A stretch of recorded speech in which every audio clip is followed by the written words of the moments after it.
Alright, and another message for you. Opportunity knocks, mga kapiksi. Knock, knock, who's there? Opportunity. So, papasukin, guys, yung opportunity sa buhay nyo. Actually, the fact na kumakatok ito, guys, ibig sabihin, maaaring wala kayong masyadong balakid. Wala kayong masyadong palakid sa buhay nyo, mga kapiksi, no? Kaya, nai-invite nyo, naiimbitahan nyo, o kaya naman unti-unti nyo lang nakikita yung mga opportunity. Kasi guys, yung opportunity, araw-araw nandyan lang yan, no? Kaya lang, sometimes, hindi natin nakikita kasi nga yung focus ng attention natin nakalaan sa ibang bagay.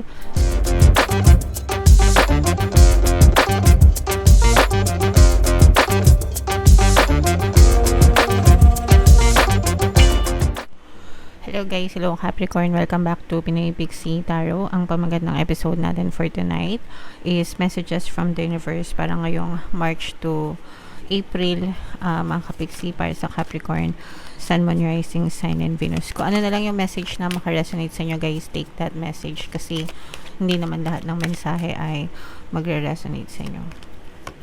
So, yung first message para sa inyo guys, confrontation, pick your battles wisely. Kailangan sa buhay natin, alam natin kung ano yung karapat-dapat na pagbuhusan natin ng energy versus dun sa mga bagay na karapat-dapat na tinatalikuran natin, yung tipong waste of energy ba, mga kapiksi. Sometimes kasi masyado tayong consumed, no?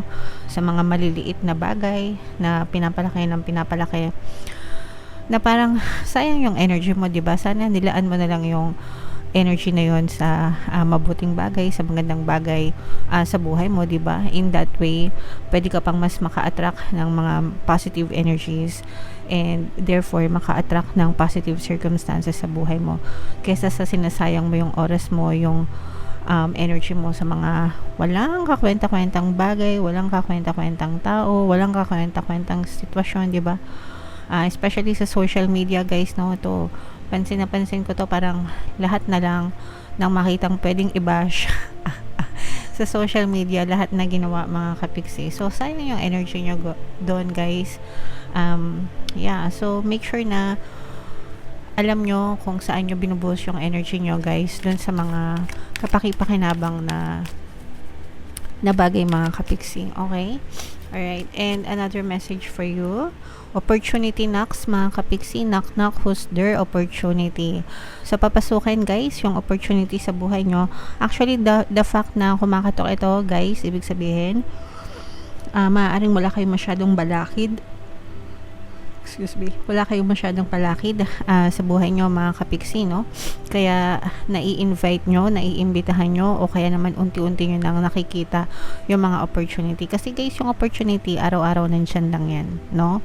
Kaya lang, sometimes, hindi natin nakikita kasi nga yung focus ng attention natin nakalaan sa ibang bagay, especially kapag nega tayo, no? Kaya nga sabi ko sa inyo guys, make sure na yung pinagbubuhusan nyo ng attention yung mga karapat-dapat na bagay, and therefore kapag kaganyan yung ginawa nyo, nakikita nyo na madami palang opportunity sa buhay nyo na, alam nyo yun, huwag nyong sayangin, mga kapiksi. Okay? Pero syempre guys, pagdating sa opportunity, palaging pag-aralan, pagsikapan, mga kapiksi, no? Para make sure na legit talaga and hindi kayo ma-scam guys.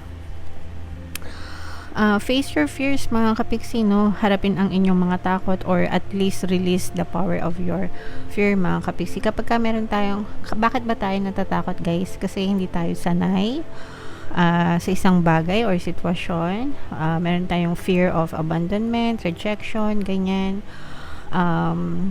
Change, pagbabago, ibig sabihin may mga maaaring mabago sa buhay natin and parang hindi pa natin siya tinatanggap, kaya tayo nagkakaroon ng fear, mga kapiksi. Okay? Pero kailangan natin alisin to guys, no? Wag niyong hayaan na masira yung buhay niyo when it comes to fears. Sabi nga dun sa favorite quote ko is yung galing dun sa book or dun sa movie na Dune.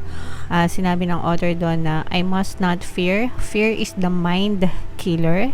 It's a little death that brings obliteration. So, in layman's term, mga kapiksi, yung takot natin, yun yung pumapatay sa atin unknowingly, no? Pinapatay natin yung kaligayahan natin, yung mga karapatan natin, kasaganaan natin, peace natin sa buhay, just because we're choosing fear, no? So, fear and faith, parehas yan. Ang kabaligtaran ng fear, guys, is faith.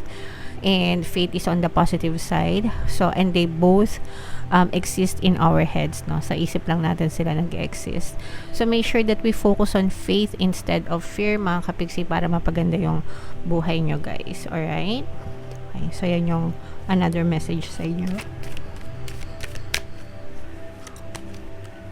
What else, Capricorn? Battle of the Blues. Ito, mga kapigsi, no? Take steps towards positive change. So, kailangan palagi tayong, guys, magsanay kayo ng positive thinking, magsanay kayo ng positive habits. Hindi natin to sinasabi sa inyo para lang ma-motivate kayo. Pero, kung ano kasi yung dominant energy mo, ibig sabihin ng dominant yung malakas sa'yo, no? Every day we are manifesting, mga kapigsi. Every time. Manifestation never stops. Okay? Hindi yan pwedeng tumigil, mga kapigsi. And yung buhay natin, yan ang reflection kung ano yung namamanifest mo sa buhay mo. Ikaw yung may gawa niyan sa buhay mo. So, kung minamalas ka sa buhay mo, kung pangit ang buhay mo, kung negative ang buhay mo, kung puro ka pagdurusa, ikaw yung nag-manifest niyan, mga kapigsi. Dahil, ibig sabihin, yung dominant energy mo, yung malakas na energy mo, nakafocus sa mga problema, sa mga pagsubok, sa mga stress, sa mga worry. Okay? Pero kung ang buhay mo ay magaan, masaya, payapa, masagana, no? Ibig sabihin, yung dominant energy mo, doon din nakafocus. Kaya, yun yung nagmamanifest sa buhay mo. So, that's why, palagi natin sinasabi sa inyo, guys, na think positive, no? Take steps toward positive change. Para, ang ma-push out sa physical reality nyo is yung mga magaganda din. Mahirap magbago, guys, especially pag galing kayo sa negative na situation. But, walang ibang tutulong sa inyo, kundi sa inyo. And that's the only way para mabago yung buhay nyo. Okay? So, kahit nagaano kahirap ngayon, guys, mahirap magpaka-positive, pero mahirap din magpaka-negative. So, it's your choice kung anong hirap yung pipiliin mo, yung positive or negative, guys. So, dun ka na sa positive kasi pwedeng mabago yung buhay mo balang araw. Pero pagka nagpakanega ka, hindi na yun magbabago habang buhay ka ng nega. Okay? So, sana naintindihan nyo, guys. Napakaganda ng message. Sana wake up call yan sa inyo, mga kapigsi. Alright? Another message for you, Capricorn. Archangel Gabriel, mga kapigsi. For some of you, this is a message of creativity, no? So, kung meron kayong mga creative na side, creative na idea, guys, yung mga arts, ganyan, or mahilig kayo sa mga ganong klaseng anything na may kinalaman sa creativity, i-explore nyo, guys, kasi maaari siyang makatulong sa inyo. And this is also a message of hope para sa inyo, guys, na habang may buhay, may pag-asa. Okay? So, wag kayong mawala ng pag-asa sa buhay, mga kapigsi. Make sure that you always choose the life that you want. Hindi yung pipiliin nyo yung buhay na ayaw nyo. Okay? And discover your courage, mga kapigsi, no? Kumbaga, hanapin nyo yung tapang nyo, face your fears, be positive, mga kapigsi. Huwag kayong matakot na lumabas ng inyong mga comfort zone, explore, and try new things, guys. Kasi malayo pa yung pwede nyong marating sa buhay. Malayo pa, mataas pa yung inyong liliparin, mga kapigsi. Kaya, again, no, alisin tong mga takot na to. Samantalahin ito mga opportunities na to, mga kapigsi, and always wag mawala ng pag-asa. Alright? And keep on being positive, mga kapigsi. So, lahat yan, guys, sobrang ganda ng mga mensahe sa inyo. I-mind nyo na yan sa comment section. Mind opportunities, mind positive life, itong mga malayo pang mararating. Yan. So, i-mind nyo na yan sa comment section. And comment down below, guys, if feeling nyo nakaresonate kayo. Buo na tayo ng isang card pa, Capricorn, para sa additional message nyo. Habang sinashuffle ko to, panoorin nyo muna yung video natin regarding sa ating paano mag-manifest ng abundance video course. Kapigsi, sawa ka na ba sa mga struggles at hirap sa buhay mo? Masipag ka ba at masikap sa buhay ngunit hindi ka pa rin umaasenso? Ilang beses ka na bang nag-attempt magnegosyo at mag-invest pero palagi ka pa rin nalulugi? Sa pagkakataon na ito ay maaaring may subconscious beliefs ka na nagiging balakid sa iyong pag-unlad at pagyaman. Introducing, paano mag-manifest ng abundance video course. Dito ay matututunan mong ma-overcome ang mga balakid mo para tuluyan ka ng umunlad, umasenso, sumagana, maging matagumpay, successful at maswerte sa iyong kabuhayan, pera, trabaho, negosyo, salapi at kaperahan ng bonggang-bongga. Dali, mag-send na ng email sa pinoypixie@gmail.com at simulan na ang iyong pagyaman ngayon. Alright, so sa lahat ng gusto mag-avail ng course guys, naka-flash sa screen nyo. Una, meron tayong paano mag-manifest ng abundance video course. Meron din tayong paano mawala ang third party at magkaroon ng harmonious na relationship. And meron din tayong email coaching, manifest your desires using the law of attraction. So sa lahat ng interesado mga kapiksi, mag-send lang kayo ng email sa pinoypixie@gmail.com. So guys, ito yung additional na message nyo. Pakinggan nyo mabuti.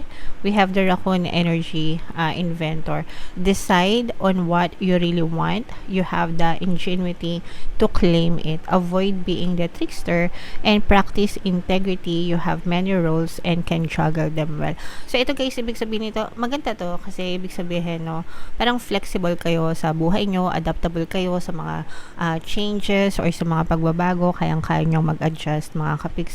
And kapag may ganong klaseng attitude kayo guys, madali talaga makasurvive sa buhay. Ngayon, ang starting point nyo is you have to decide kung ano ba talaga yung gusto nyong mangyari sa buhay nyo. Kasi kapag nakapag-decide kayo guys, kung ano yung gusto nyong mangyari sa buhay nyo, yung buong attention nyo mafo-focus doon. And yung energy nyo, nag-flow doon sa focus ng attention nyo, mga kapigsi. So, ibig sabihin, mas nabuboost siya, mas lumalakas siya, mas malakas yung energy, mas dominant, mas napupush out siya sa inyong physical reality. So, ganun lang yon kesa doon sa hindi mo alam yung gusto mo. So, kung ano-ano na lang yung nangyayari sa'yo, walang focus. So, yung nangyayari sa buhay mo, ganun lang din, di ba? Kung ano na lang, you'll get by. Pero kung meron talaga kayong specific na desire, intention, di ba?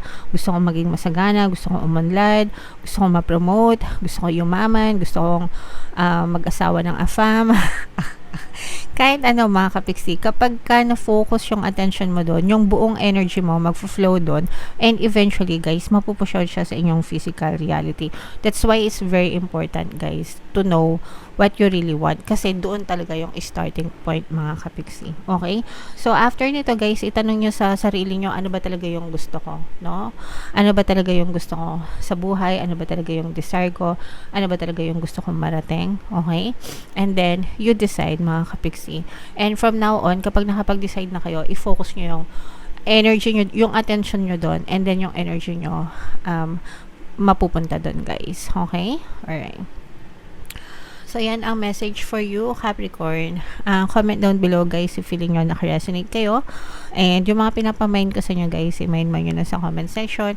For more tarot readings, guys, ito yung playlist nyo. Ito naman yung ating success stories ng paano mag-manifest ng abundance video course. Click here to subscribe, guys. Ito yung ating mga pampaswerte subliminals. Thank you for liking, sharing, and subscribing.